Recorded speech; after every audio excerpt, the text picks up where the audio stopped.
Достар, қайырлы күн. Бүгін түрік халқының тағамы пиде дайындаймыз.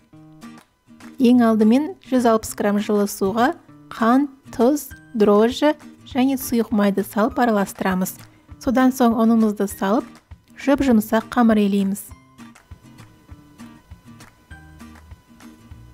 Қамырымыз видеода көрсетілгенде жұп-жұмсақ болуы қажет. Енді үстін жауып 1 сағатқа жылы жерге қоямыз. Қамыр көтеріліп дайын боламын дегенше біз салмасын дайындайық. Ол үшін бізге тартылған ет қажет. Ет шамалы майлы болу керек. Содан соң бізге тәтті бұрыш, қызанақ, пияз және де ақ желкен керек. Барлығын видеода көрсетілгендей етіп майдалап турап аламыз. Фаршқа саламыз.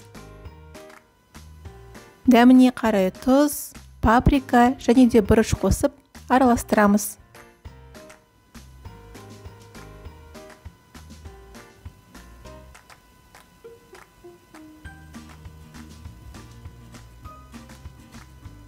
Мінекей біздің қамырымыз дайын болды. Енді қамырды мен теңде 2 бөлікке бөліп, 2 пиде дайындаймын.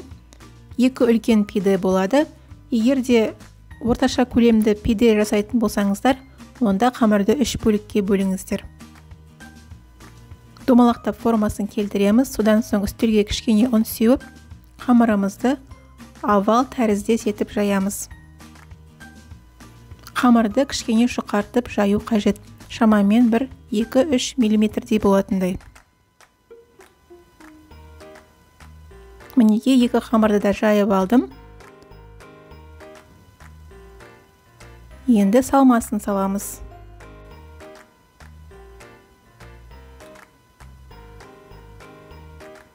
Жан-жағында кішкене орындар қалдырамыз.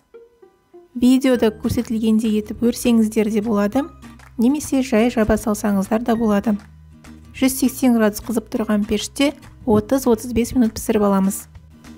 Мен бір пидеге шамамен пісуге 5 минут қалған кезде ірімшік сеуіп шықтым.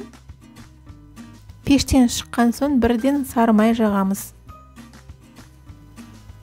Мінекей біздің пидеміз дайын болды. Видео ұнаса лайк басып, комментарий жазып, каналға тіркелуді ұмытпаңыздар.